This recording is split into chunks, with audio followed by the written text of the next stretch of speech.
debemos de continuar. Dependiendo de la versión de Zoom que tengan, nos acaba de aparecer esa notificación, debemos de darle en entendido o permanecer en la reunión o continuar o aceptar. No le demos en salir de la reunión porque entonces vamos a salir de la sala, vamos a tener que reingresar y nos van a tener que volver a dar permiso de entrar.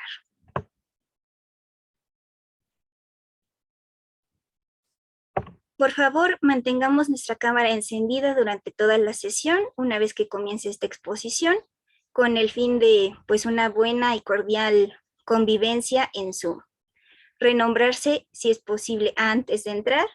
Cualquier aviso o problema técnico, el equipo de comunicaciones estamos al pendiente para apoyarlos.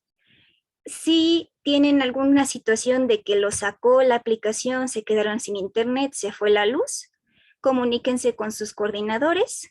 Los coordinadores se comunicarán con nosotros y nosotros les podemos dar otra vez el ingreso.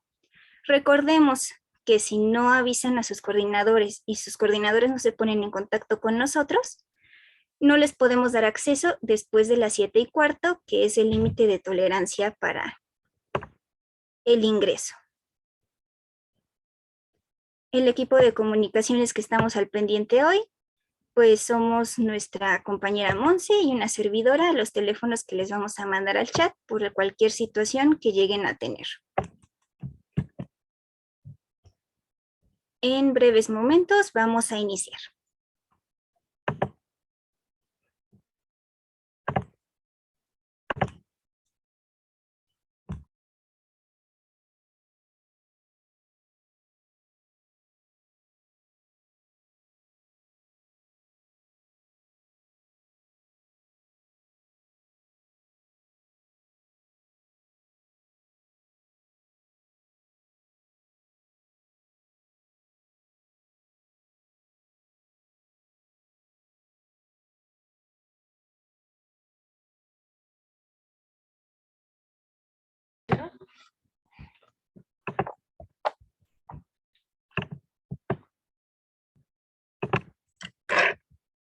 Hola hermanos, buenas noches. Vamos a dar inicio a esta clase. El tema de hoy es el número 17, la oración eucarística. Va a ser impartida por el presbítero Enrique Estrada, párroco de Nuestra Señora del Sagrado Corazón. Antes de iniciar, vamos a hacer una oración. En el nombre del Padre, del Hijo y del Espíritu Santo. Amén. Espíritu Santo, Dios verdadero, que habitas en nosotros por el bautismo. Es Él quien nos abre la mente y el corazón para escuchar lo que Jesús nos quiere decir por medio de su palabra. Espíritu Santo, danos agudeza para entender, capacidad para retener, método para aprender, sutileza para interpretar, gracia y eficacia para hablar. Dame acierto al empezar, dirección al progresar y perfección al acabar. Amén. Adelante, Padre Enrique, buenas tardes. Buenas tardes, buenas noches, tardes, noches a todos. Me da gusto poder volver a compartir esta sesión de nuestro curso de oración en el que hemos perseverado desde el 8 de octubre con las vacaciones de por medio, pero pues les felicito por la perseverancia y por regresar, no solamente por una forma de cumplimiento de alguna norma o de algún requisito para algún servicio, como pueden ser los ministros, sino yo veo, la verdad es que trato de seguir cada una de las sesiones, son pocas las que me he perdido, pero también estoy aprendiendo, la verdad es que también estoy aprendiendo mucho, igual que ustedes, de mis hermanos sacerdotes, porque son muy valiosos los testimonios que cada uno de ellos da, aparte de todo lo que es la teoría, para que no se vuelva pues esto tan frío, ¿no? Una cosa fría, así como que, pues este es la doctrina, esto es lo que trae la guía y nos ceñimos a eso y tan. No, creo que ha sido muy rico también el compartir de muchos de todos mis hermanos sacerdotes hasta este momento y seguramente lo seguirá haciendo. Entonces, el día de hoy, como ya escuchamos, nos toca este tema de la oración eucarística. Vamos al enlace con la sesión anterior. Realmente no es una sesión, la de hoy no es una sesión pues muy larga. Vamos a irnos centrando en algunas de las partes de la Santa Misa. Vamos al enlace, por favor.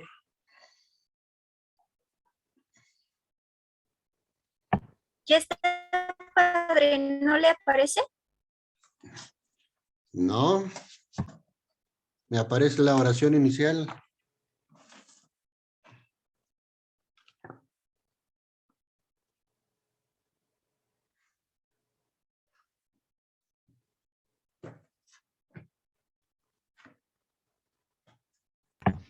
¿Listo? No, aparece la oración inicial.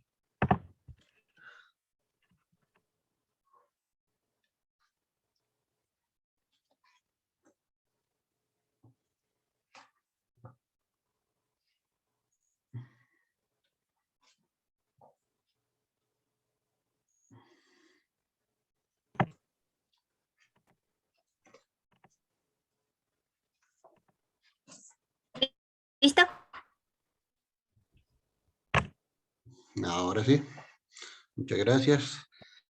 En la sesión anterior reflexionamos sobre la enseñanza y testimonio de algunos grandes maestros de la oración, como nos lo expuso el padre René.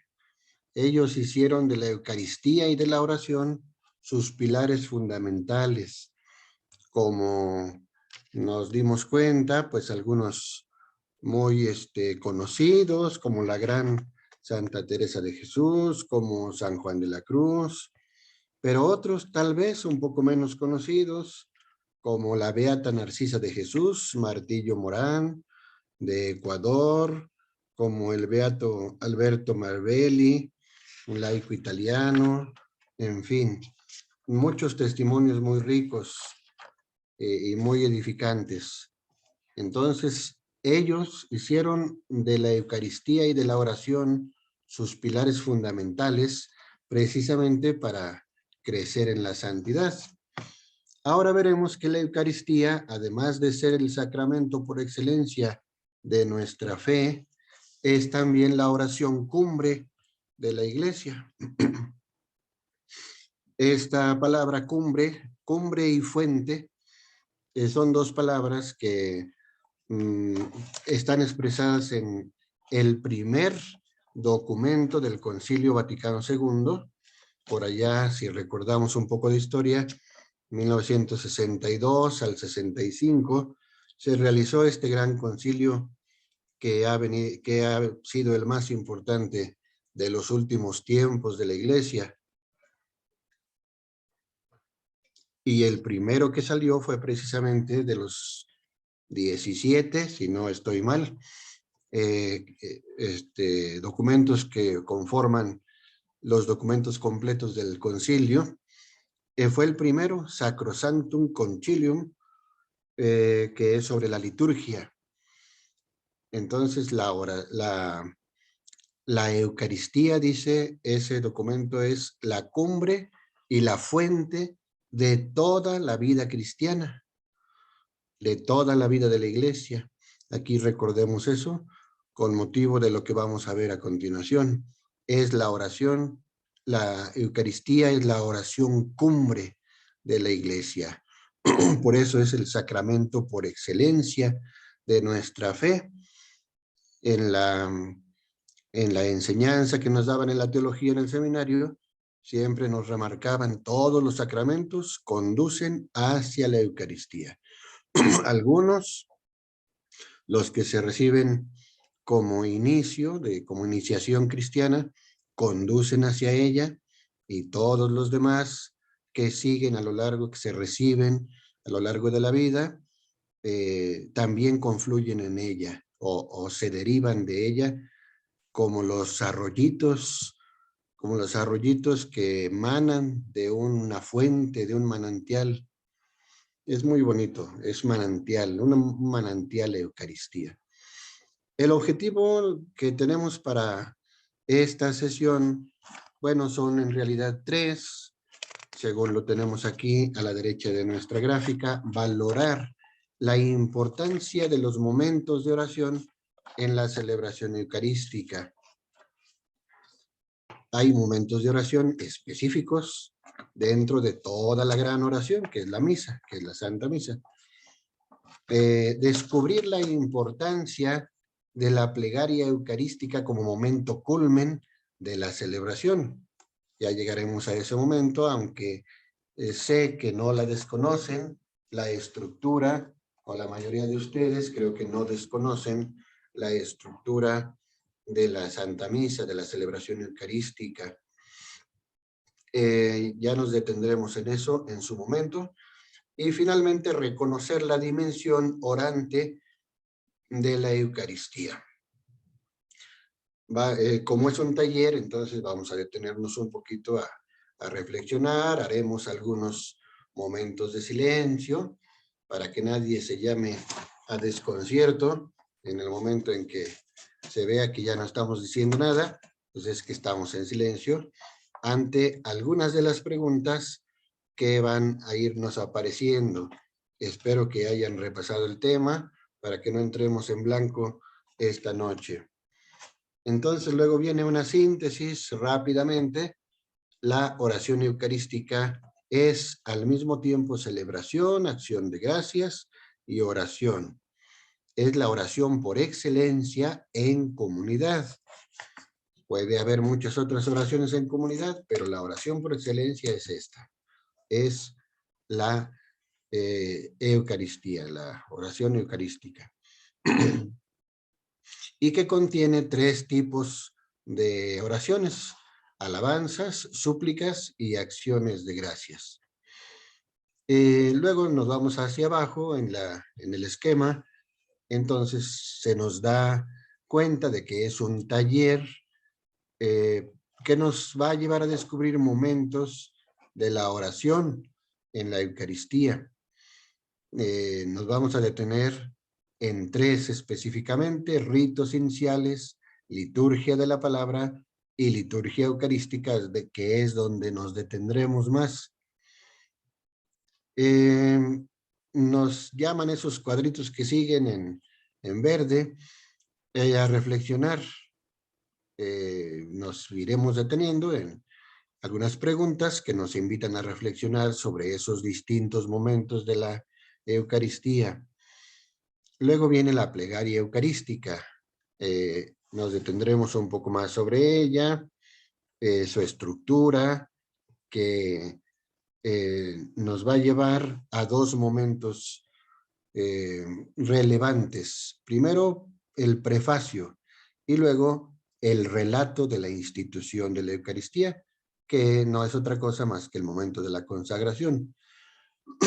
Y aquí nos invita a meditar en las palabras de nuestro Señor Jesucristo dichas en la última cena: tomen y coman, esto es mi cuerpo; tomen y beban, y hagan esto en memoria mía. Nos regresamos a la parte izquierda, plegaria eucarística, es el momento cumbre que finalmente habrá de desembocar en la comunión, el acto de comunión.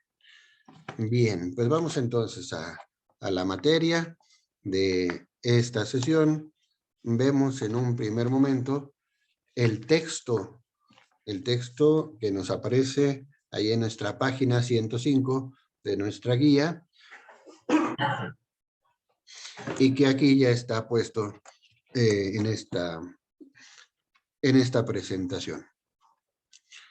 Esto está tomado del Evangelio de San Lucas. Tomó entonces un cáliz, dio gracias y dijo: tomen esto y repártanlo entre ustedes, pues les digo que ya no beberé del fruto de la vid hasta que llegue el reino de Dios. Después tomó el pan, dio gracias, lo partió y lo dio a sus discípulos diciendo: esto es mi cuerpo que se entrega por ustedes. Hagan esto en memoria mía. Son como esas dos partes del relato, divididas, la primera referida en este caso, en primer lugar, aparece lo del cáliz, el fruto de la vid, es decir, la uva, y enseguida aparece lo que sería pues el pan, su cuerpo, como en aquella última cena lo consagra estas especies para que ahí se quede definitivamente con nosotros nuestro Señor hasta el fin de los tiempos. Otros textos vienen ahí también en su guía, se puede ya en un momento posterior personalmente confrontar.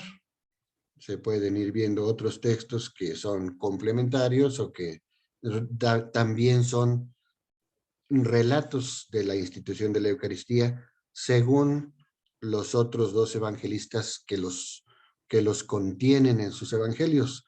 Mateo 26, de 26 al 29 y Marcos 14, 22 al 25. ¿Por qué no aparece Juan? Pues porque Juan no pone el relato, no tiene el relato de la institución de la Eucaristía. Y luego, 1 Corintios 11, 23 al 27, San Pablo también recuerda este momento de la última cena a las primeras comunidades, a los corintios, para que no les quede duda de que aquello mismo que hizo Jesús en aquella ocasión es lo mismo que ellos seguían haciendo en los primeros tiempos de la iglesia. Lo que era la fracción del pan. Todavía no le llamaban Eucaristía o misa, es la fracción del pan. Adelante. Luego tenemos la información previa antes de entrar propiamente al taller. Como nos daremos cuenta, esta sesión no consta de los tradicionales 10 puntos que traen las otras sesiones, porque está siendo un taller, entonces tiene otra estructura que está destinada a los objetivos que ya vimos. Entonces, dos puntitos de una información previa.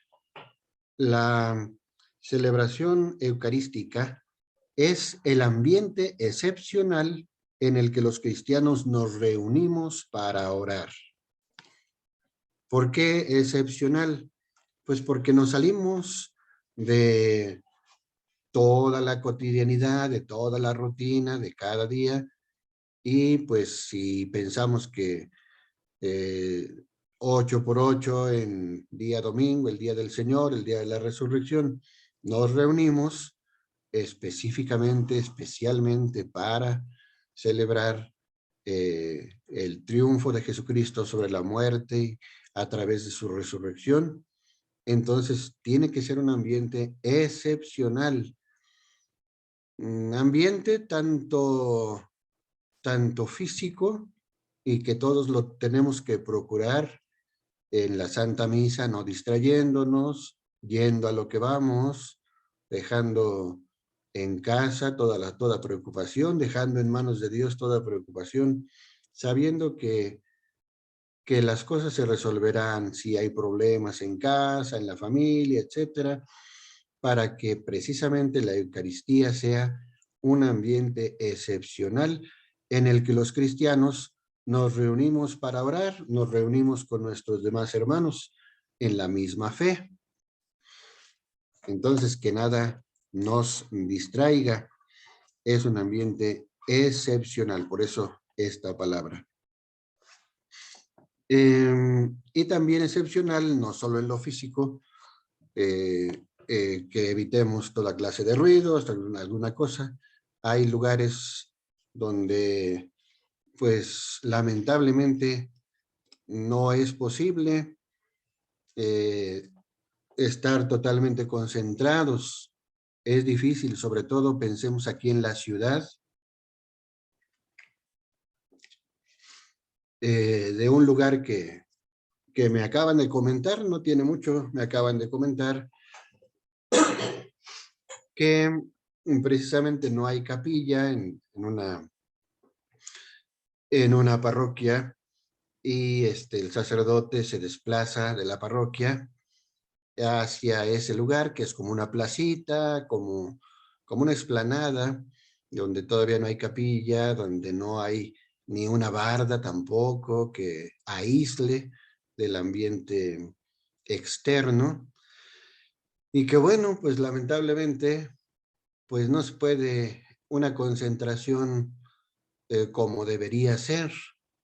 ¿Por qué? Pues porque nomás está el sacerdote ahí a campo abierto, en una mesita, y bueno, pues él aunque haga todo lo posible por concentrarse y llamar la atención, a que la gente pues ponga atención a las lecturas, etcétera, a toda la misa, pues se pone muy cerquita a un tianguisito por ahí, una serie de puestos de tacos sobre todo, y aparte échenle el olor que llega del chorizo hasta donde están todos los participantes en la misa, ¿no? Entonces, pues ahí se remueven las tripas y ya hace hambre y etcétera, y pues son distractores realmente, pues, pero a veces nos tenemos que enfrentar a ese tipo de ambientes que pues no se puede hacer mucho porque, pues ¿por qué? Pues porque no se puede uno, no puede el sacerdote estarse peleando con la gente o diciendo no pongan acá o váyanse más allá con sus puestos o las palabras, las voces de los vendedores, ¿qué va a llevar? ¿De qué le doy? ¿De qué le doy? ¿Cuántos le doy? Cliente, ¿cuántos le doy? Ta, ta, ta, ta, ta, ¿no? Qué fuerte, ¿no? O sea, qué difícil. Pero no hay otro lugar, no hay otro lugar porque en esa parte de la colonia, pues no pensaron. Ahí se supone que se va a hacer la capilla, pero pues no se han organizado, no han empezado ninguna construcción de nada. Entonces, pues vean, pongo ese ejemplo para que nos demos cuenta que muchos de nosotros sí somos privilegiados en tener un ambiente físico ideal en nuestros templos. Muchos de nosotros vamos al templo y ya están las condiciones físicas pues muy adecuadas, gracias a Dios. Pero entonces hay otros lugares donde hay que sufrirle, hay que buscarle. Y bueno, pues un esfuerzo redoblado para poner atención. No digo por dónde para no quemar a nadie, o sea que haya por aquí alguien de por ahí y bueno, pues creo que no porque es fuera de nuestro decanato. Pero aún así, pues sí es aquí dentro de nuestra ciudad. Es difícil, ¿no? A veces en algunos ambientes urbanos. Pero también en los pueblos, también es verdad, hay que decirlo. Hay pueblos donde pues, saliendo de la puerta del templo, pues ahí están luego los vendedores, o qué decir de los que ponen su música a todo volumen, que venden discos o que venden, qué sé yo, y que pues están interrumpiendo la misa, ¿no? También eso es otro pleito, entre comillas, ¿no? Que hay que estarse echando con la gente de afuera, que son gente inconsciente, pero que también es verdad, también es por necesidad, que están ahí vendiendo, saben que tienen sus clientes con los que van a salir de misa y que van a pasar ahí a comer o lo que sea, ¿no? Bueno, pues es difícil, pero encomendemos a Dios todas estas realidades también. En la otra consideración, como información previa, durante la celebración realizamos diversas oraciones, alabanzas, súplicas, peticiones, acciones de gracias. Además de sacramento, toda la oración eucarística es oración en comunidad. Eso no se nos tiene que olvidar. La oración eucarística es por excelencia comunitaria. Así que aguas con aquello de de ir y de que no le quieres dar la paz al que está atrás o al que está a un lado, porque pues quién sabe cómo va vestido, ¿no? O quién sabe a qué huele, ¿no? No, no, no, no. Es oración en comunidad. Mi hermano que está sentado junto a mí o en la banca de atrás, o ahorita como esté distribuido y organizado lo de la pandemia, una banca sí, otra banca no, en fin, estar con esa conciencia de, aunque sea que no vamos a tocar al hermano en la hora de la paz, porque las condiciones sanitarias son difíciles, pero efectivamente en esa inclinación de cabeza y en llevarnos la mano al corazón y dirigirnos a los demás, de verdad hay que tomar esa conciencia clara, no nada más una inclinación de cabeza por pues, pura cortesía o porque es el momento de hacerlo. Es pensando, me estoy dirigiendo a mi hermano, a mi hermana, a mis hermanos, aquí reunidos en la misma fe, somos hijos del mismo Dios, miembros de la misma gran familia universal.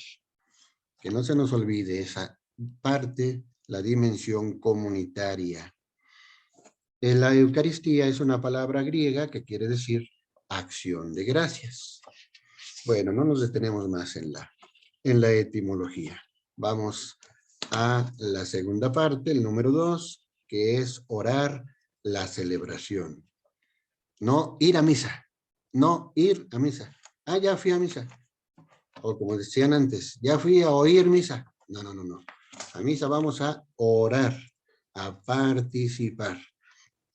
Y la participación es con tu oración, junto con la de todos los demás. Ahí tenemos una gráfica, una foto, que a mí me parece muy bien escogida, porque pues lo mismo que está orando la persona que está en primer plano, y también se ve la actitud de oración de los que están un poco más atrás, ¿no? Cada uno concentrado, pero todos dentro del mismo lugar, del mismo templo. Entonces, orar la celebración. En este taller vamos a detenernos en algunos momentos en los que la oración de la comunidad es más intensa. Reflexionar nos ayudará a ser conscientes cada una de las palabras que dirigimos a Dios durante la celebración.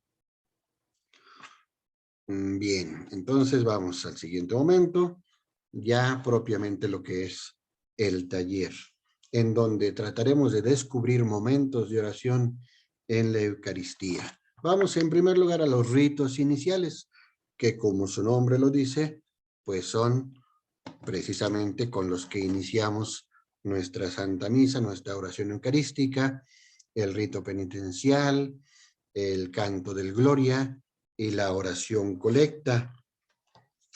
Vamos a cada uno.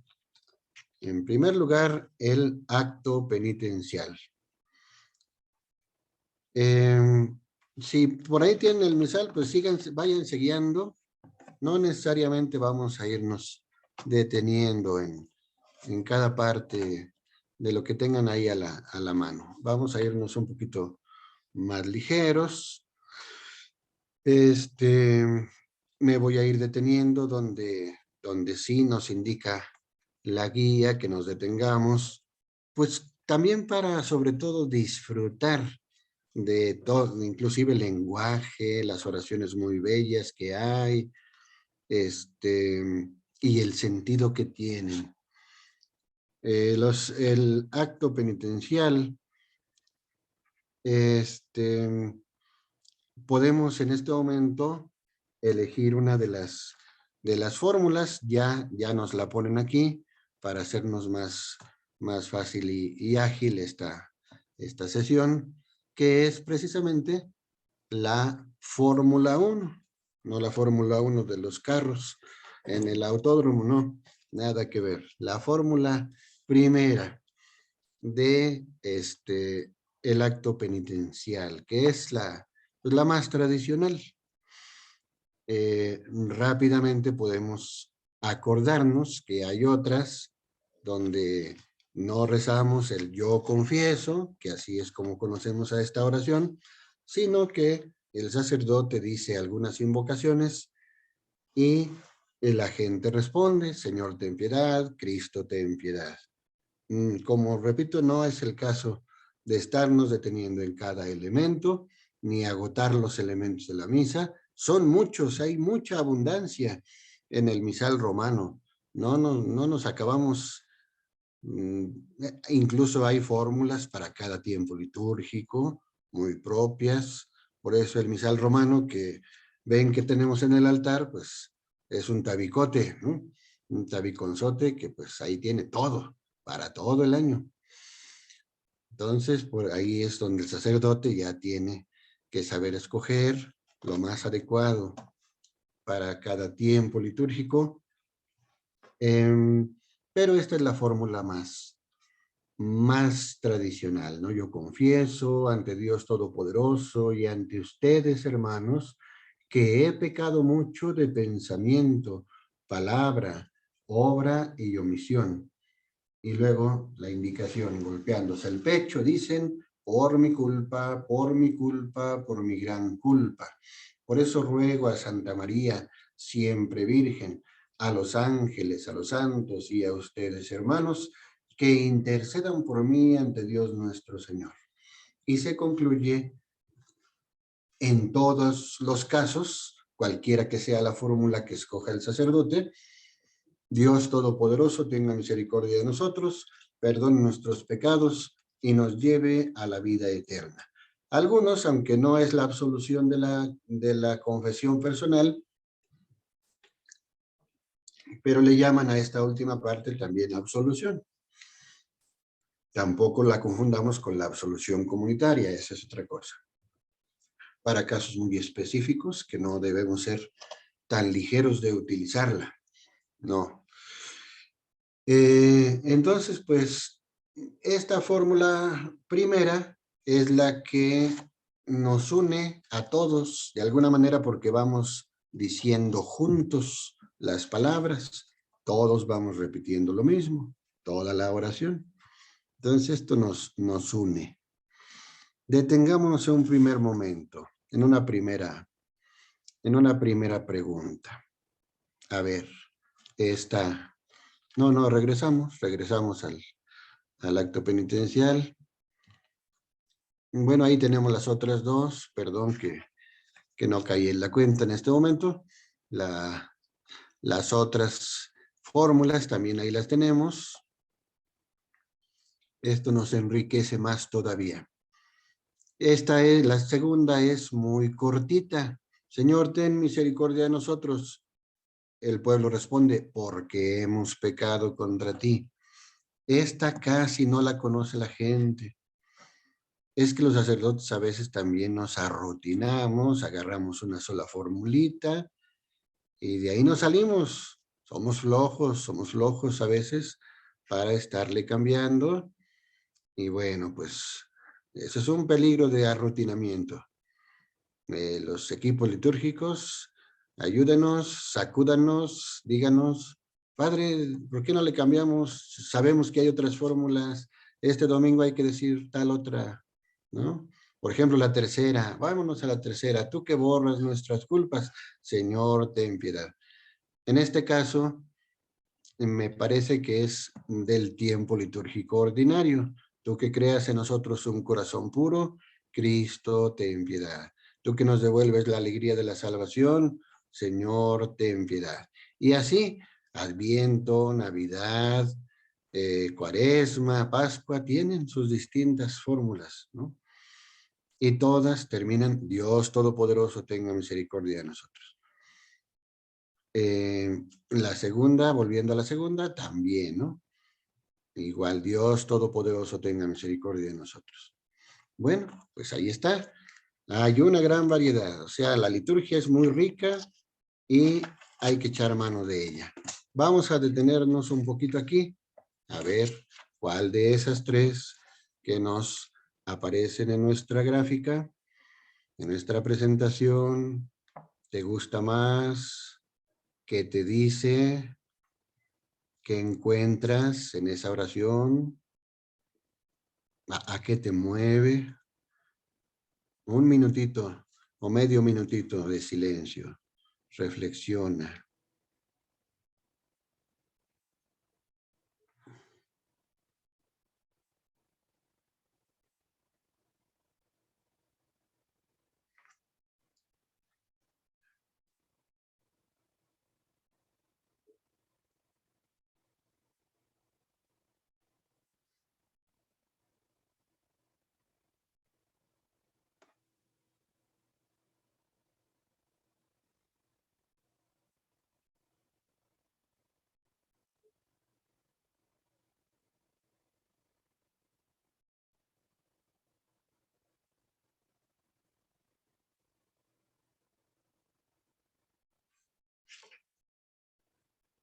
Bueno, pues también tener la apertura necesaria para en ciertos momentos, en ciertos casos, en ciertas celebraciones en las distintas parroquias o comunidades, de repente, no sé hasta dónde, yo confieso mi ignorancia en estos puntos concretos de hasta dónde esté permitido por la liturgia, poner algunas fórmulas nuevas, como por ejemplo en la tercera se le pueden ir cambiando en algunas fiestas, por ejemplo patronales, se podrían componer algunas otras invocaciones, ¿no? Y así podría el sacerdote decir unas nuevas que no están en el misal romano. Eso el padre Emilio Rueda nos dirá en su momento si se vale o no se vale. Bueno, y si no, pues me regañará de que estoy proponiendo cosas que no. Pero sí he escuchado eso, incluso en parroquias con presencia del obispo y todo, pues sí se vale, creo que sí se vale cambiar. Algunas formulitas en casos muy específicos, para unas comunidades muy específicas, en ciertas fechas también muy específicas, que de veras se adapten y ayuden, porque finalmente de eso se trataría, de que ayuden a la comunidad a hacer más conciencia de lo que se está celebrando.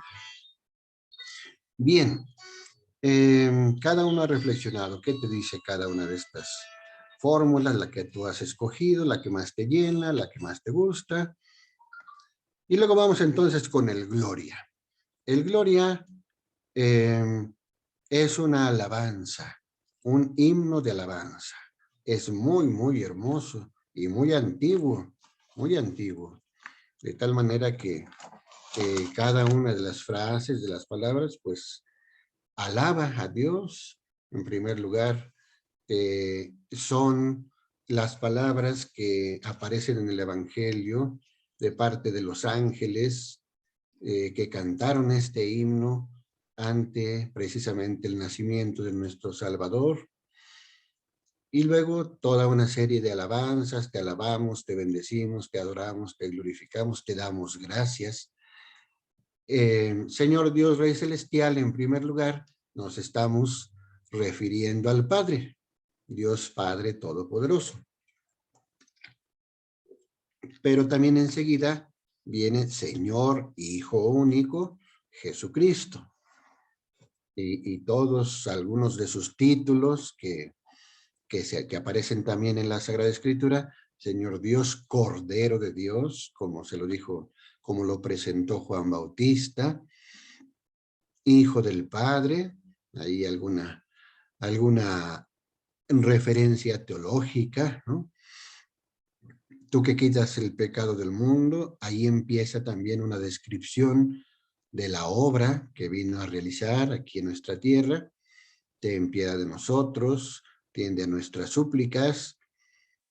Y luego, aquella otra situación triunfante, después de haber realizado su misión en esta tierra, en que regresa para sentarse a la derecha del Padre. Y le seguimos diciendo: ten piedad de nosotros. Y finalmente termina con reconocerlo como el Santo, el Altísimo. Y también termina como con una alabanza trinitaria, ¿no?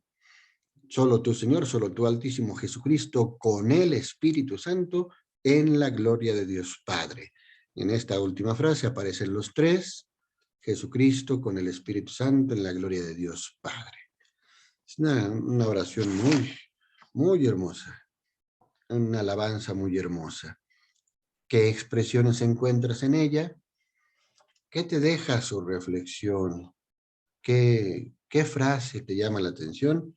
Medio minutito de silencio para que tú escojas alguna frase que te llega al corazón y que finalmente te va a ayudar a ser mejor como cristiano.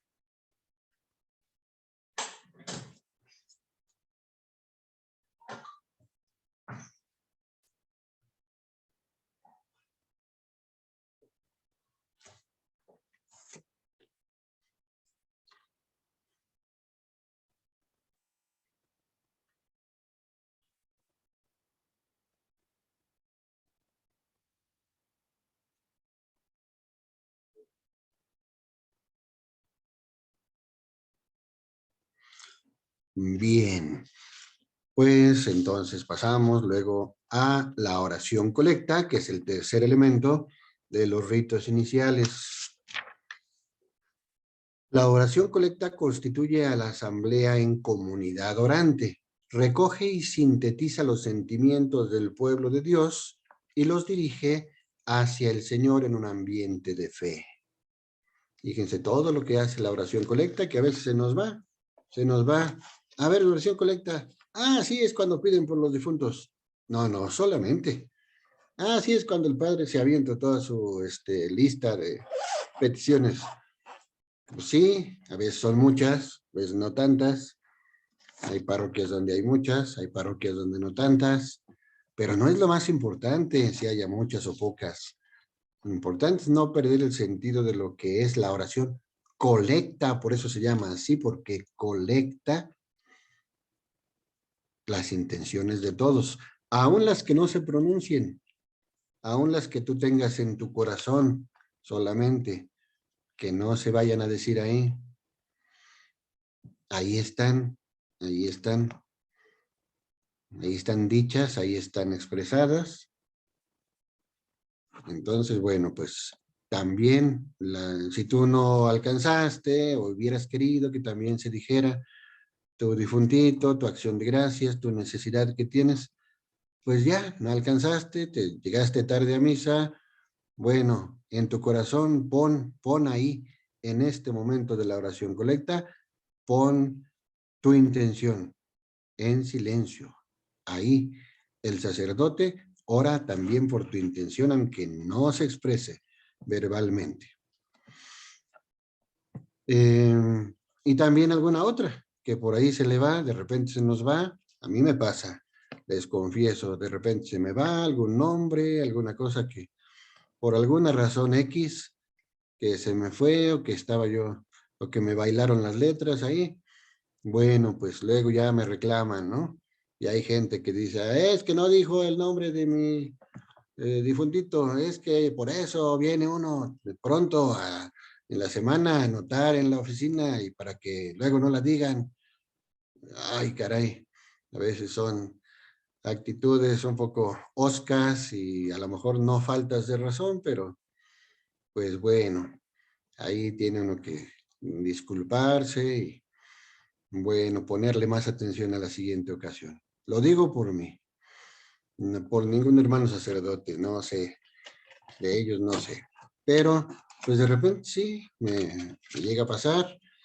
Y bueno, pero si esa persona fuera suficientemente consciente, hay otras que tienen otra actitud y dicen, bueno, sí, padre, no se preocupe. De todos modos, yo sé que pidió por mi difuntito. No se apure. Ah, qué bien, ¿no? Qué bien se siente uno de esa comprensión de todos ustedes también. Nuestros fieles, qué actitud tan distinta. Bueno, pues aquí está un ejemplo de oración colecta. Te rogamos, Señor, que guardes con incesante amor a tu familia santa, que tiene puesto su apoyo solo en tu gracia, para que halle siempre en tu protección su fortaleza. Y siempre, invariablemente, debe terminar con por nuestro Señor Jesucristo, tu Hijo, que vive y reina contigo en la unidad del Espíritu Santo y es Dios por los siglos de los siglos. Esa es la terminación larga que no debe faltar en la oración colecta. Algunos padrecitos, pues, ahí no me incluyo, lo digo con humildad, pero no, a eso no lo hago. La oración corta, por Jesucristo nuestro Señor, amén. No. Aquí en la oración colecta es la larga. Así lo indica la liturgia. Entonces, bueno. Luego también la oración colecta nos dirige hacia el Señor en un ambiente de fe. Podríamos hacer como un ejercicio, ya de manera individual, elegir la oración colecta de la misa del próximo domingo, ¿no? La del próximo domingo, o la de cualquier otro, y descubrir su profundidad. Casi todos, creo yo, tienen su misal mensual, ahí vienen las oraciones, y si no, pues siempre internet nos saca de apuros, siempre hay que buscar, pues misa de tal domingo ordinario, el próximo es el que, séptimo, domingo ordinario, pues ahí le googleas y ya te aparece todas las lecturas y las oraciones de ese día. Reflexionemos qué tanto te estás tú uniendo, cuando el sacerdote hace la oración colecta, con qué conciencia te estás uniendo a que es una oración de toda la comunidad, que no es solamente tu petición, sino la de todos. También estás orando por la de todos esos otros nombres que el sacerdote está diciendo. Hay gente que nomás está esperando a ver a qué horas dice el suyo. Ah, bueno, ya dijo el mío, ya no le pongo atención a los demás. Sí, síguele poniendo atención, sigue tan atento como antes, como siempre, como en todo el rato, porque estás elevando tu oración por ese difuntito que sabrá Dios, nunca lo conociste en vida, no sabes de qué familia es, pero no importa, sabes que es de alguien de esa comunidad en la que tú estás participando en esa Eucaristía, que son tus hermanos, que son también aquellos hermanos nuestros que ya se fueron a la presencia de Dios en caso de los difuntos, ¿no? O de acciones de gracias o de necesidades. Entonces nos indican que esta oración, nos indican en el chat que esta oración que está aquí de ejemplo es la del domingo anterior. Bien, vamos al siguiente momento, a la liturgia de la palabra. Después de los ritos iniciales, sigue la liturgia de la palabra. No nos vamos a detener demasiado aquí. Vamos a irnos más ligeros. Simplemente lo que nos dice nuestra guía. Nos vamos a detener un momentito solamente. Si la oración es un diálogo, ¿de qué manera nos habla Dios durante las lecturas? Y cómo respondemos durante la celebración a la voz de Dios que nos habla.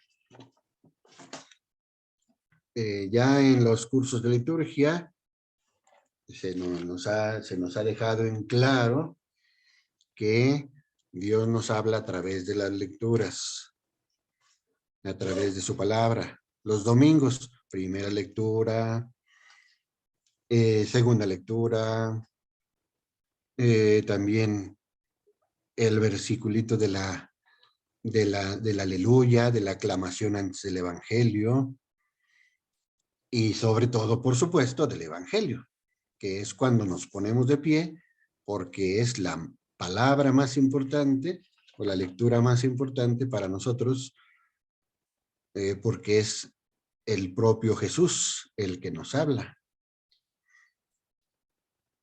Entonces es Dios el que nos habla durante las lecturas. ¿Qué importancia tiene? ¿Qué gran responsabilidad de los que pasan a leer? ¿Qué gran responsabilidad de leer bien?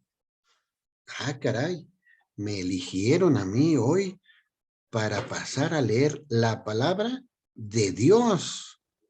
No, la palabra ni del presidente municipal, ni del padrecito, ni del gobernador. No, es de Dios mismo. Le estoy prestando mi voz a Dios. Ah, caray. A veces no las preparamos suficientemente. Es tu voz, es Dios a través de tu voz. La voz de Dios a través de la tuya. ¿Te das cuenta qué grandeza? Qué responsabilidad y qué glorioso, ¿no? Qué glorioso para tu alma. A través de los demás, a través de los que ponen o piden el servicio a los lectores.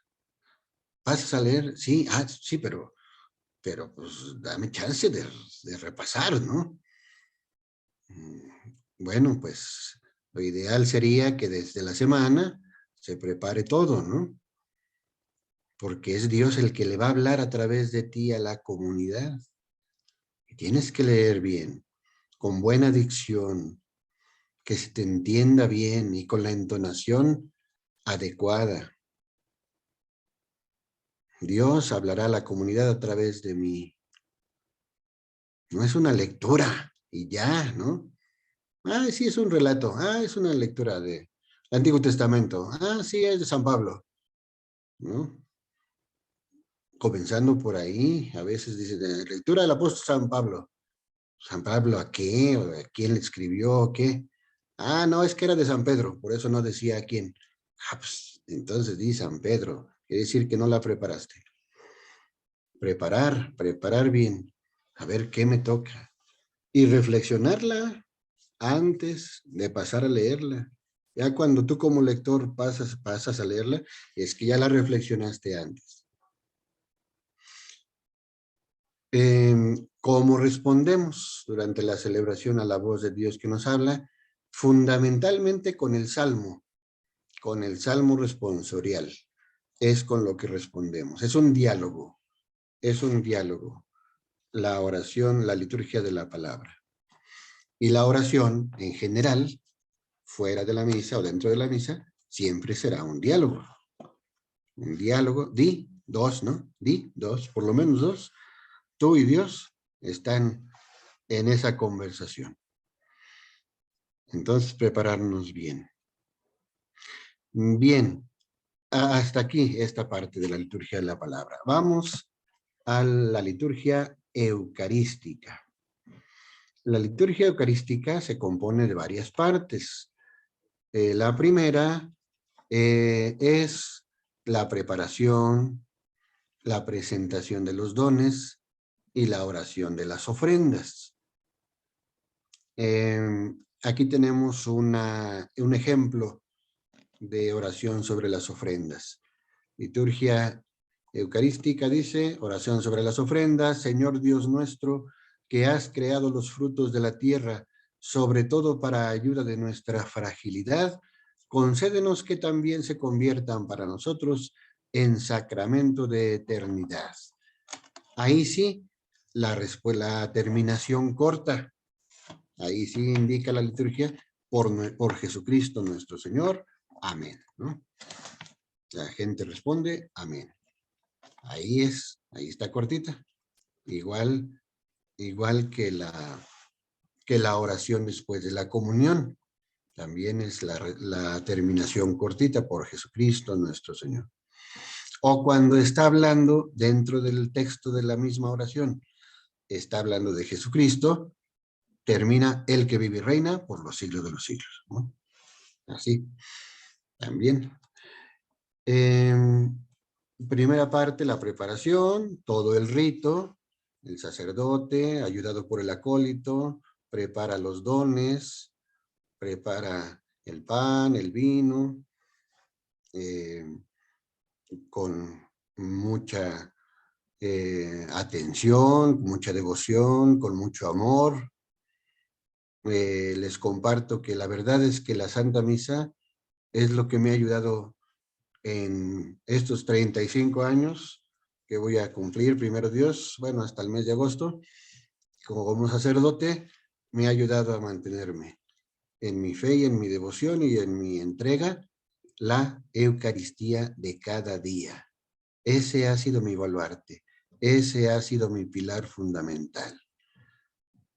Sin la oración eucarística, sin la Santa Misa, no creo que le encontrara mucho sentido a mi vida sacerdotal, a mi entrega, a mi ministerio. La verdad es que la misa, y la misa bien celebrada, ¿qué quiere decir bien celebrada? No necesariamente larga. Yo creo que no debe ser necesariamente tan larga para que sea bien celebrada. Puede ser corta, pero bien celebrada, con calma, con una buena pronunciación, con un buen ánimo, que no ande yo corriendo. Lamentablemente a veces hay comunidades donde hermanos sacerdotes tienen muchas comunidades y andan corriendo todo el domingo, no tienen tiempo ni de desayunar, a veces ni de comer, hasta quién sabe qué horas. Creo que allí también sería cosa de organizarse bien, de repartir entre los domingos una comunidad, 2 comunidades, tal domingo, el siguiente otras 2, en fin. Yo les hablo no desde la situación urbana, yo les hablo también porque a mí me tocó. Yo estuve en Santo Tomás de los Plátanos hace 20 años, no, más de 25, como 25 años. Allá 2 años y tenía 20 comunidades, 20. Entonces, sé de lo que les hablo. Y entonces sí se puede uno organizar, sí se puede uno organizar. No necesariamente todas las comunidades deben tener misa cada 8 días. No es posible, humanamente no es posible. A veces los sacerdotes se enferman de tanto querer atender a todos, siempre, cada 8 días. No, la gente también tiene que entender. Y a veces hay comunidades que no entienden. No, aquí siempre nos han celebrado cada 8 días. Aquí debe usted venir, padre, cada 8 días, porque aquí así es. Oye, hermano, no son ustedes la única comunidad. Son otras 30, otras 20, otras 15, 10, las que sean, 5. No puedes poner al sacerdote a correr y a celebrar rápido y ya sin sentido. La verdad es que la tercera o la cuarta misa, híjole, sí es difícil celebrarla con calma y con toda la entrega y atención. Y, es también un ejercicio mental, no solamente físico, también es mental, es estar poniendo toda la atención de la mente y también del corazón, por supuesto, ¿no? En la gente. Entonces, pues compréndanos, ayúdenos. La verdad es que yo estoy en el paraíso en ese sentido, en esta parroquia, porque no hay comunidades, no tengo comunidades más que esta parroquia, este templo, y párenle de contar, yo celebro 2 misas los domingos. Hermanos sacerdotes tienen que celebrar aquí, allá, aquí, allá, aquí, allá, correr para acá, correr para allá. También aquí en la ciudad. Entonces, bueno, pues sí necesitamos todos organizarnos y hacer bien las cosas para que tenga frutos espirituales, una misa bien celebrada. Como digo, no tiene que ser necesariamente larga. No, bien celebrada. Yo creo que 45 minutos podría ser una media, ¿no? Algunos nos emocionamos y de repente nos vamos más allá con la homilía, pero yo tengo ese defecto que tengo que corregir. Y luego ya de la preparación de los dones, la presentación de los dones, ustedes saben, se han dado cuenta cómo eleva el sacerdote el cáliz, hace una oración en secreto que trae el misal, luego primero el pan, luego el cáliz, y se hace el lavatorio de manos, en fin, todos esos ritos, mientras está acompañando ese momento el canto de las ofrendas, ¿no? Del ofertorio. Y luego ya, terminado el canto, y viene la oración de las ofrendas. Entonces, esta es la primera parte. Vamos a la segunda. Segunda parte de la liturgia eucarística. La primera, el primer apartado o el primer paso de esta segunda parte es la plegaria eucarística. ¿Qué es? Que está compuesta, digamos, o que tiene a su vez varias partes que están ahí. Hay un saludo o diálogo introductorio. Eso introduce al prefacio. Ahorita vamos a ver un ejemplo de prefacio. Luego viene el prefacio. Del prefacio termina con la aclamación del santo, ¿no? El canto del santo. De la aclamación del santo, luego ya viene la epíclesis o invocación del Espíritu Santo sobre los dones que ya se prepararon, que ya se presentaron en la primera parte, y para que el Espíritu Santo venga a convertirlos, a transubstanciarlos. Me parece que estas palabras ya no deben ser ajenas al vocabulario de ustedes. La transubstanciación la realiza el Espíritu Santo a través de esta invocación que hace el sacerdote, extendiendo las manos sobre los dones. Y ya empieza el relato de la institución de la Eucaristía o consagración, que es el momento más importante de toda la misa, el más intenso, como lo veremos enseguida. Y luego la anamnesis o memorial de todo lo que ha hecho nuestro Señor Jesucristo a lo largo de la historia de la salvación y cómo ha ido guiando a su iglesia hacia la santidad y hacia el fin de los tiempos, donde será la plenitud en el reino. Anamnesis o memorial, son palabras, anamnesis creo que es del griego. ¿Qué quiere decir eso? Memorial, recuerdo, memoria.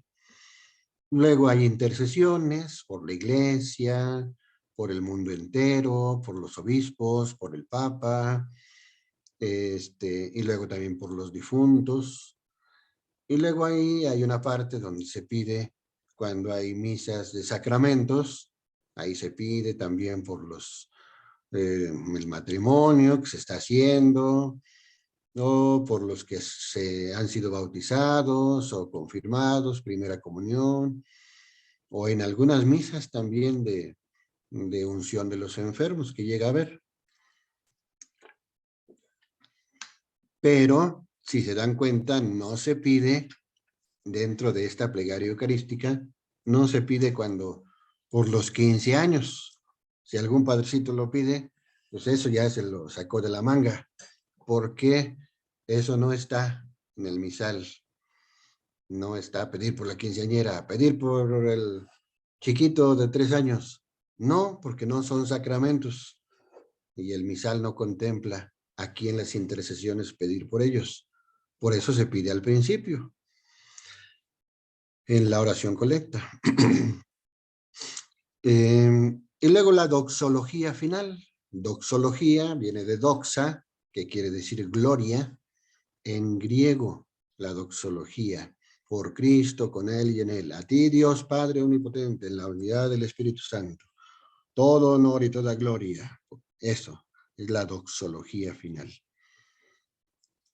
En este taller nos detendremos especialmente en la plegaria eucarística, el primer elemento que aparece ahí arriba. Entonces vamos a ella. Plegaria eucarística. Comienza con el prefacio. Bueno, comienza con el diálogo que ya habíamos dicho, ¿no? Un diálogo. El Señor esté con ustedes y con tu espíritu. Levantemos el corazón, lo tenemos levantado hacia el Señor. Demos gracias al Señor nuestro Dios, es justo y necesario. Esa es la introducción, el diálogo introductorio al prefacio. ¿Qué es el prefacio? Luego viene el prefacio como una parte así un poco más larga. Es una alabanza a Dios Padre. Son composiciones con frases bellísimas que hemos de seguir con atención para apreciar su riqueza. Hay muchos prefacios, los propios de cada tiempo litúrgico, de las fiestas, de las solemnidades. Algunas misas tienen un prefacio propio, como el de San José, me acuerdo, por ejemplo, ahorita. El prefacio nos invita a la guía a reflexionar. ¿Qué te recuerda el prefacio? Bueno, ahí que quede la pregunta en primer lugar, así como en un primer momento, pero vamos y luego regresamos a ella. Vamos al prefacio que tenemos aquí como ejemplo. Vamos a pedirle a Eunice o a Ingrid que nos hagan favor de leerlo con calma para que nos ayude esta lectura a ir reflexionando en cada una de esas frases. Vamos a poner toda la atención. En verdad es justo y necesario. Es nuestro deber y salvación darte gracias siempre y en todo lugar. Señor, Padre Santo, Dios Todopoderoso y Eterno, por Cristo, Señor nuestro, ya que en Él tuviste a bien restaurar todas las cosas, hiciste que de su plenitud participáramos todos, el cual, siendo Dios, se anonadó a sí mismo y por su sangre derramada en la cruz, puso en paz todas las cosas. Y así, constituido Señor del universo, es fuente de salvación eterna para cuantos creen en Él. Por eso, con los ángeles y los arcángeles, con los tronos y dominaciones, y con todos los coros celestiales, cantamos sin cesar el himno de tu gloria. Muy bien. Si se dan cuenta, es semejante al que tenemos en nuestra página 106 como un ejemplo de prefacio, pero ese que trae la guía, como ya tiene mucho tiempo que se hicieron estos libros, todavía tiene la versión anterior, no la del misal actual.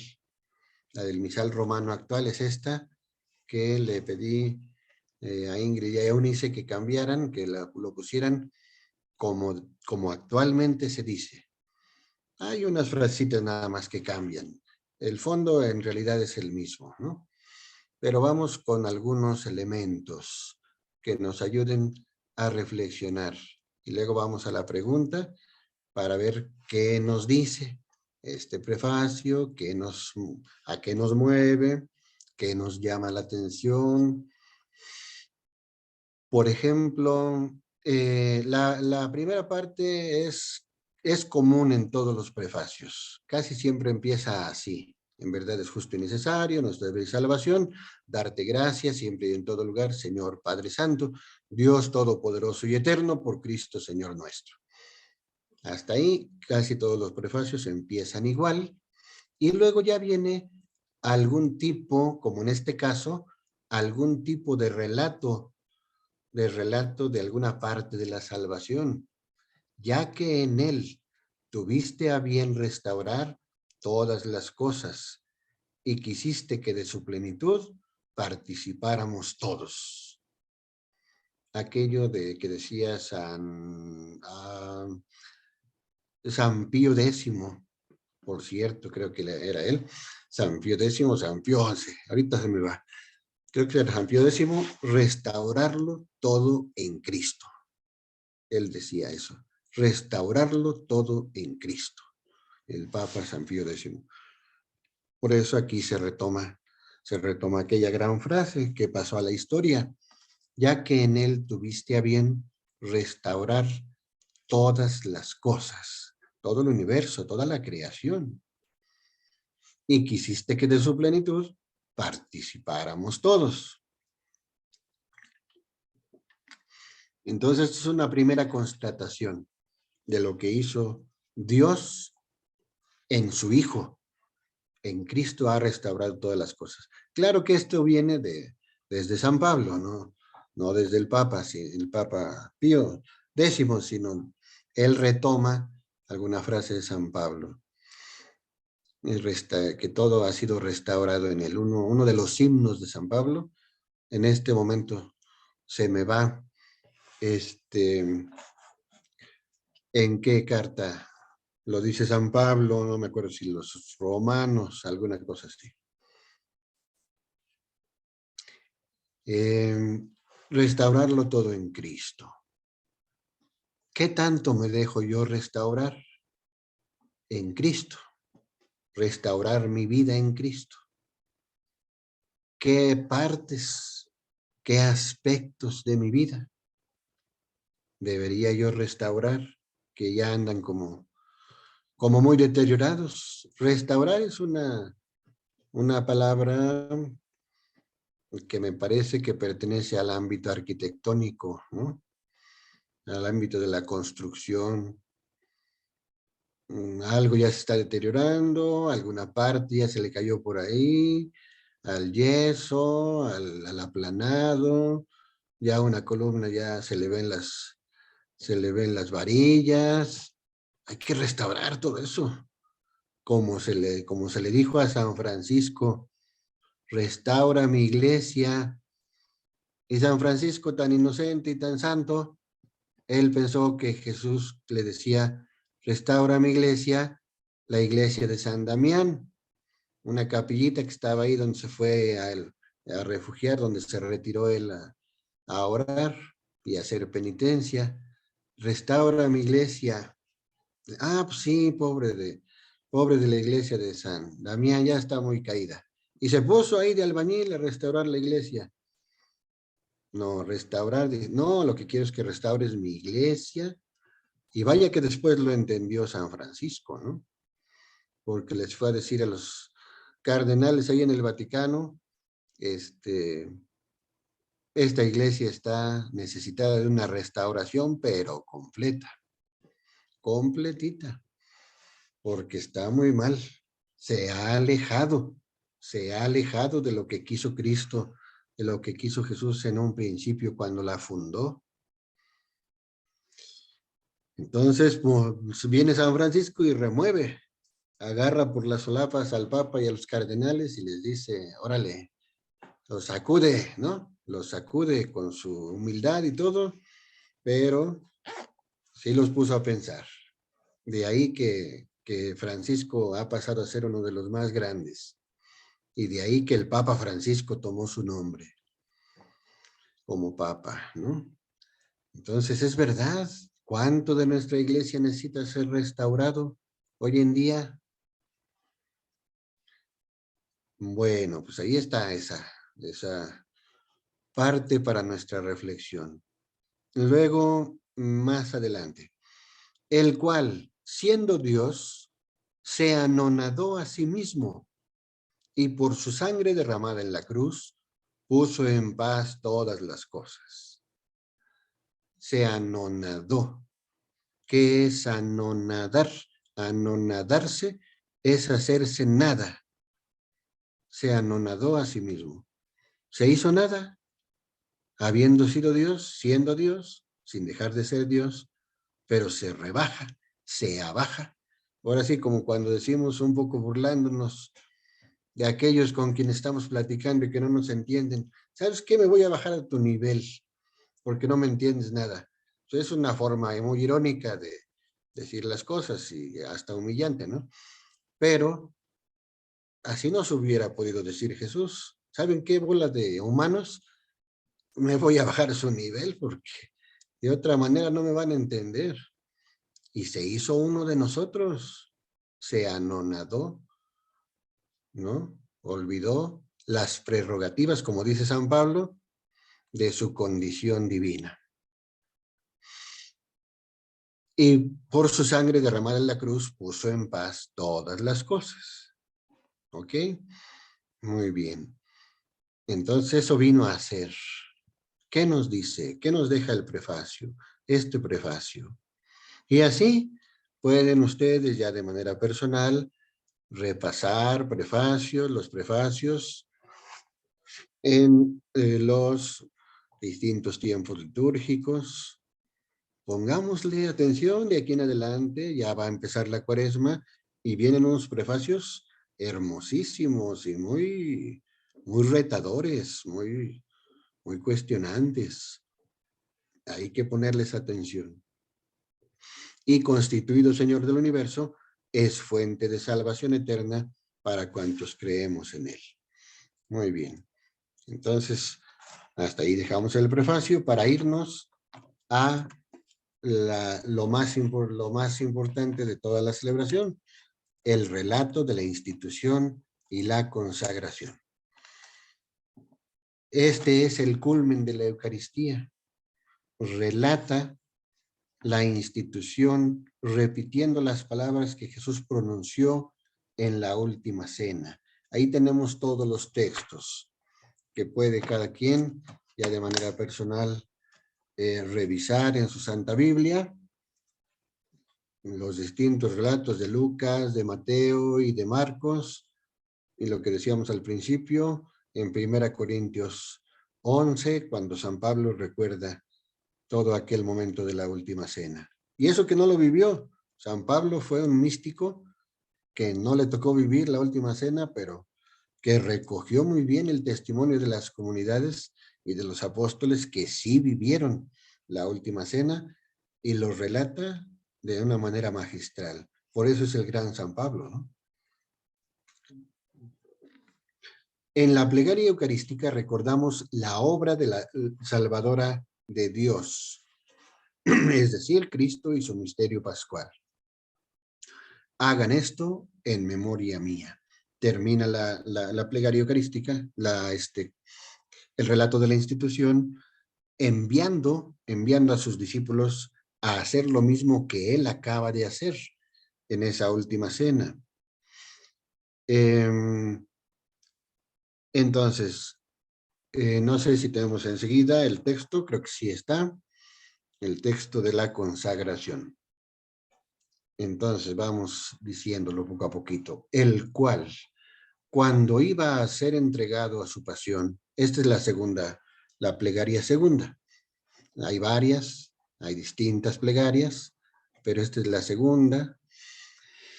El cual, cuando iba a ser entregado a su pasión voluntariamente aceptada, tomó pan, dándote gracias, lo partió y lo dio a sus discípulos.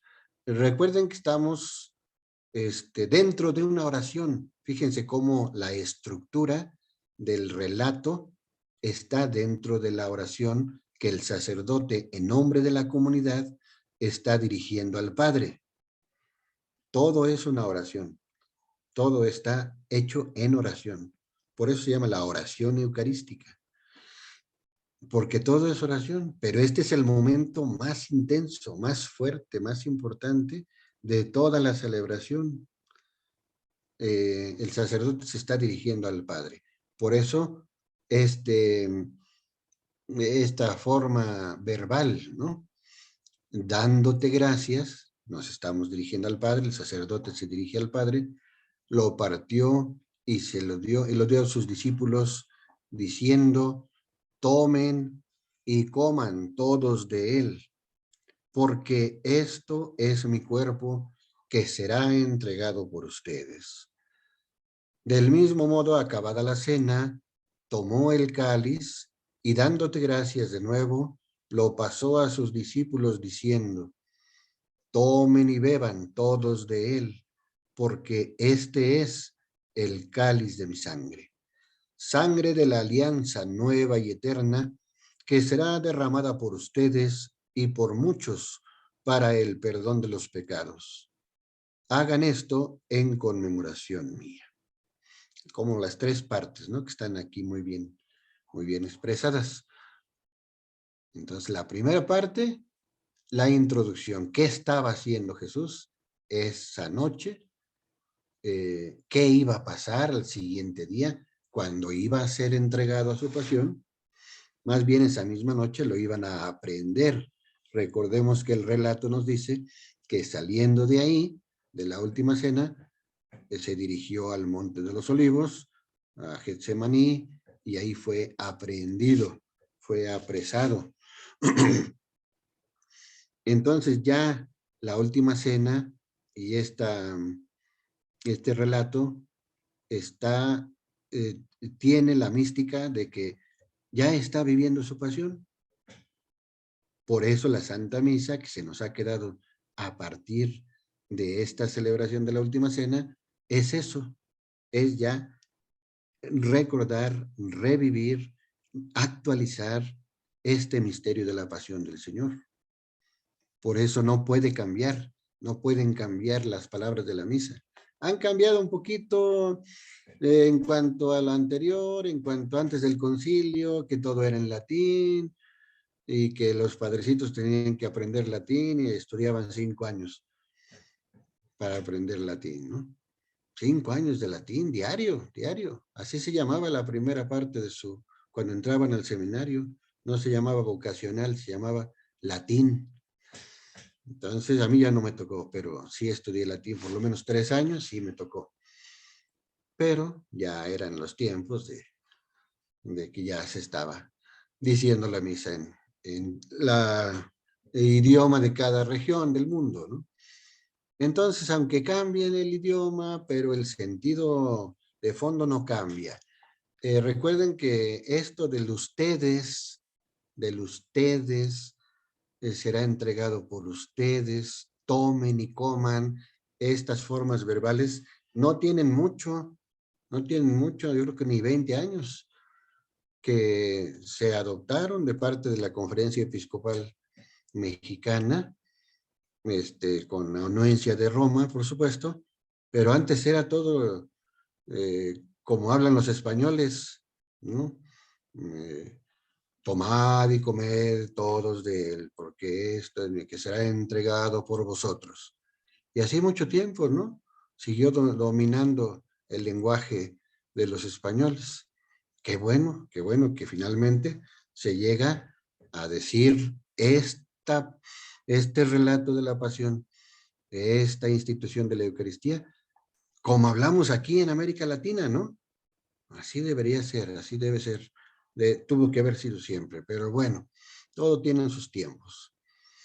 Qué bueno que ahora es el tomen y coman, todos de él, porque esto es mi cuerpo que será entregado por ustedes, ¿no?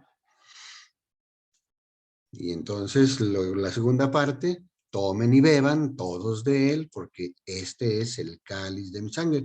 Eso no cambió, no cambió. Sangre de la alianza nueva y eterna, que será.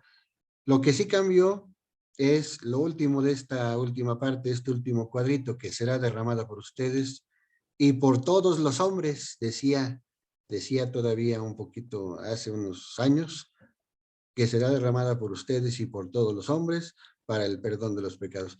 Y luego ya los asesores teológicos y litúrgicos de los obispos dijeron, no, creo que es más apegado al lenguaje de la Biblia, o qué sé yo, ¿no?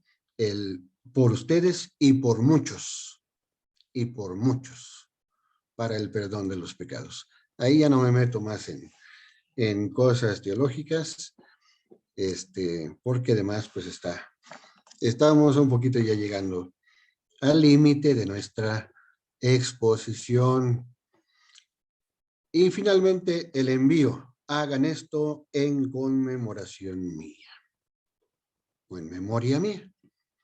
Conmemoración es traer nuevamente a la actualidad aquello que pasó, disfrutando de los mismos efectos, los mismos frutos, los mismos resultados espirituales que produjo en aquel tiempo, los sigue produciendo a lo largo del tiempo. La santificación de todos nosotros. No es un mero recuerdo, no es un mero estar haciendo memoria. Ay, qué bonito pasó hace 20 siglos. Que, fíjense, yo les voy a relatar como sacerdote lo que pasó cuando iba a ser entregado. Tomó pan, dando gracias. No, espérate, estás haciendo una oración al Padre y estás trayendo nuevamente a la realidad, al aquí y a la hora, aquello que pasó en aquel tiempo. Estás volviendo a traer la gracia porque Dios te eligió, Dios te consagró para que para la comunidad tú vuelvas a traer esa gracia salvadora de aquel tiempo. Eso no ha pasado ni pasará nunca. Por eso es conmemoración. Por eso dice, no dice, hagan esto en recuerdo mío, porque la palabra recuerdo nos diría, ah, bueno, nada más es un recuerdo. No, conmemoración tiene más profundidad. ¿Qué te sugiere el texto? ¿A qué te invita? Cuando el sacerdote eleva el cuerpo consagrado de Cristo, estamos ante un momento especial en el que adoramos a Jesús sacramentado. ¿Qué piensas acerca de este acontecimiento? ¿Qué sentido le das a lo que dicen muchos, Señor mío y Dios mío? Nada más, ese Señor mío y Dios mío que nos enseñaron desde tiempos antiguos en el catecismo, cuando ibas a hacer tu primera comunión, cuando termines de comulgar, tienes que juntar tus manitas, no después de la consagración, después de cada uno de los elementos, de las especies, de cada uno de los dos momentos de la elevación del pan y luego del cáliz. Señor mío y Dios mío. Señor mío y Dios mío. ¿Qué palabras son? Son las de Santo Tomás. Son las de Santo Tomás que le dijo cuando lo vio resucitado y metió su dedo en las llagas gloriosas. Señor mío y Dios mío. Son las palabras que se han tomado para este momento, que cada uno debe pronunciarlas en su corazón o en silencio, solamente en su pensamiento. Hay comunidades que sí, todos las dicen en voz alta, el sacerdote les invita a decirlas en voz alta, el mismo sacerdote a veces las repite junto con la comunidad. Eso ya varía, ¿no? Ya son estilos. En mi caso personal, prefiero que sea en silencio. ¿Por qué? Porque el silencio ayuda más a profundizar en ese momento tan importante. Es mi punto de vista muy personal. Entonces, bueno, pues ahí queda esta parte más importante. Y vamos a la última, ya para terminar la presentación, vamos a la comunión. La comunión, que es la última parte de la plegaria eucarística, de la oración eucarística, es el ambiente privilegiado para orar agradeciendo a Dios que nos alimenta y fortalece con el cuerpo de su Hijo.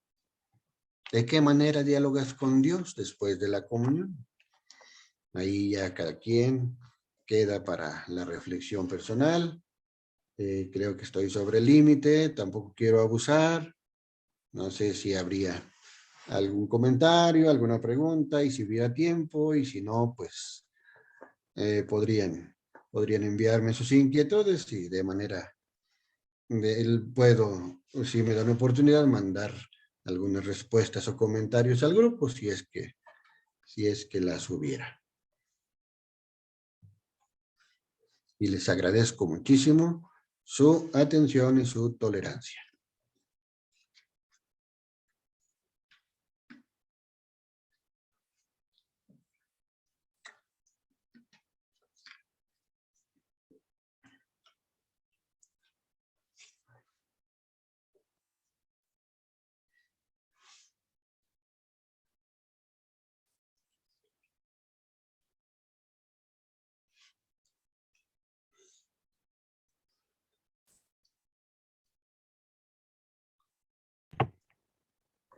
Padre, no sé, damos tal vez un minutito para que nos manden sus comentarios, les dé tiempo de escribir sus inquietudes y nos escribe la hermana Flor de María que dice en qué momento se hace el ofertorio. El ofertorio es todo ese momento donde que ya explicábamos y que empieza con la preparación de los dones. Ya ahí empieza el ofertorio, preparación de los dones, presentación de los dones y la oración sobre las ofrendas. Toda esa parte es el ofertorio. Ok, gracias. Ángeles y Manuel preguntan, Padre, ¿qué postura corporal se debe tener cuando se eleva al Señor y se pronuncia, este es el Cordero de Dios que quita los pecados del mundo? ¿De pie o de rodillas? Ahí sí ha cambiado. La verdad es que no hay una indicación hasta donde yo sé. No sé si hay alguna parte de ignorancia de parte mía, pero creo que no hay ninguna indicación en el misal, porque el misal romano también trae todas las indicaciones en rojo, que se llaman las rúbricas, y hay indicaciones donde dice, el sacerdote de pie, dice esto, el sacerdote de rodillas dice esto, la asamblea contesta esto, en fin, pero no dice específicamente cómo debe ser, si de rodillas, si de pie. La costumbre y lo que se ha hecho últimamente es que se mantengan de pie todas las personas. Hay comunidades donde ya se hizo también costumbre arrodillarse todos. Y entonces también nos encontramos con que en muchas de nuestras comunidades unos se arrodillan, otros se quedan de pie. No hay obligación de arrodillarse. Hasta donde yo sé, no hay obligación de arrodillarse. Esa puede quedar como una devoción personal de quien se quiera arrodillar. Y no pasa nada, ¿no? Las dos formas son correctas. Gracias. ¿Por qué se deja de rezar el Gloria en ciertos tiempos? Por ejemplo, en Adviento y en Cuaresma, concretamente, los domingos. Domingos se deja de rezar el Gloria porque hay un sentido como de la austeridad, como de la invitación a la penitencia. El canto del Gloria tiene una connotación como de mucha alegría, de triunfo, de mucho gozo. Y como Adviento y Cuaresma son tiempos preparatorios para otros tiempos fuertes que son Navidad y Pascua, entonces la Iglesia a través de la liturgia, recuerden que también es una gran pedagogía, y entonces dejar de rezar, o de decir, o de cantar el Gloria, es, dicho de manera así muy simple, lo voy a decir, espérate, guárdate, no expreses ese gozo durante este tiempo, guárdatelo para que cuando estemos celebrando esa gran fiesta de que ya nació nuestro Salvador, esa gran fiesta de que ya resucitó nuestro Salvador, ahora sí, explota con la alegría del gloria. Cántalo a todo pulmón, ¿no? Tiene más fondo esta explicación, pero esa sería una de las explicaciones por la cual se deja de rezar el gloria, y para que también profundicemos en el espíritu penitencial, sobre todo en Cuaresma.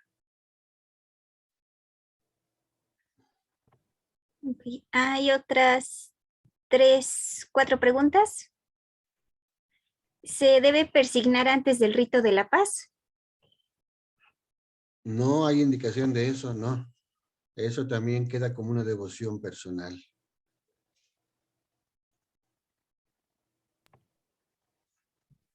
¿Cómo se le puede explicar a un niño que va a hacer su primera comunión cuando en la elevación se dice, esta es mi sangre que será derramada por ustedes? Újole, eso ya requiere una respuesta más larga, ¿no? Que no creo que sea aquí el caso.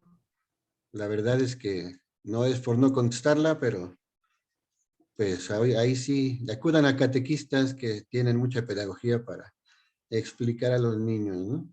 Nos llevaríamos más tiempo explicando eso. Una disculpa. Antes de empezar el Evangelio, al persignarse, ¿no se concluye besando la cruz? ¿O sí? Antes de, a ver otra vez, perdón. Antes de empezar el Evangelio, al persignarse, ¿no se concluye besando la cruz, la señal de la cruz? Ah, ya. No, no, no está indicado así, no. Solamente hacer las cruces en la frente, en la boca y en el pecho. Ajá, sí. Ok. ¿Y las intenciones personales se hacen después de la oración colecta o en qué momento? Mm, Cuando son como que en el corazón. durante la oración colecta, mientras le está diciendo el sacerdote. Inclusive prepararse desde antes, ¿no? Cuando está diciendo las intenciones que ya tiene apuntadas, pues ahí mismo ponte, si no se va a pronunciar tu petición o no mandaste decir ninguna, ahí mismo te puedes unir a toda la intención general de todo eso que está, por lo que va a pedir el sacerdote en la misa. Durante todo ese tiempo, y cuando esté diciendo la oración colecta, pues ese es el sentido de la oración colecta, que ahí también quepa tu intención, las intenciones que lleves ese día, ¿no? Ok. Gracias, Padre. Bueno, los demás son agradecimientos. Muchas gracias por su exposición. Gracias por las explicaciones. Muy bien, con mucho gusto, gracias a ustedes. Dios los bendiga mucho. No sé si terminamos con una oración por ahí, un canto, ¿verdad? Sí, No sé si hacemos la bendición o después del canto, como le pensaron. después del canto, Padre. Muy bien.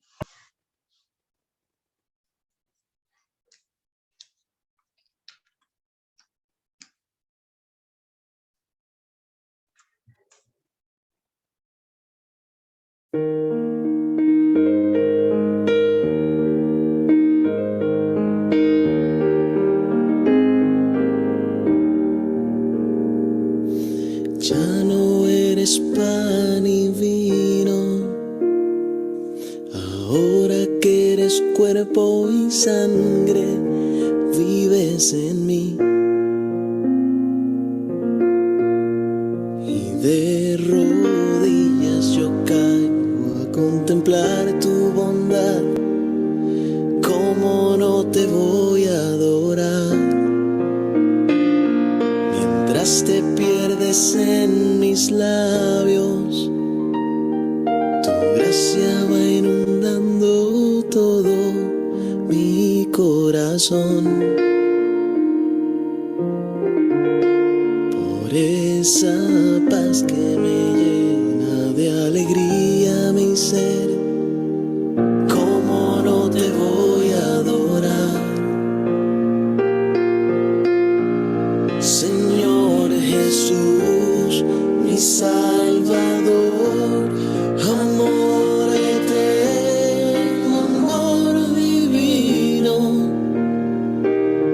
Ya no falta nada, lo tengo todo, te tengo a ti.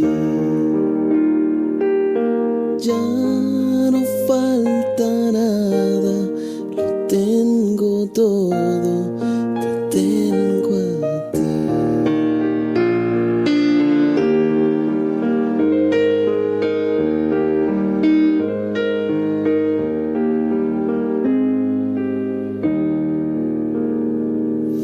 Dueño y rey del universo,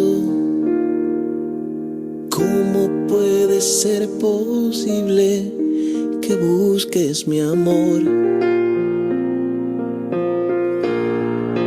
Tú tan grande y yo pequeño y te fijas en mí, ¿cómo no te voy a adorar? De rodillas yo te pido que el día cuando tú me llames sea como hoy, para mirarte a los ojos y poderte decir que como no te voy a adorar. Señor Jesús, mi Salvador, amor eterno, amor divino. Ya no falta nada, lo tengo todo, te tengo a ti. Ya no falta nada, lo tengo todo, te tengo a ti. Te tengo a ti.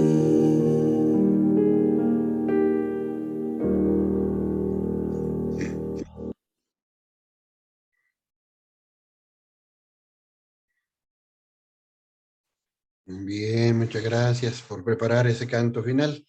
El Señor esté con ustedes Y y con su con espíritu. la bendición de Dios Todopoderoso, Padre, Hijo y Espíritu Santo, descienda sobre ustedes y les acompañe siempre. Amén. Amén.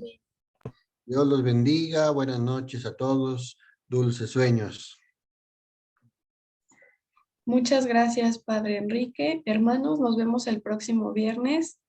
Igual, ayúdenos con su puntualidad. Buenas noches, buen descanso, buen fin de semana. Gracias.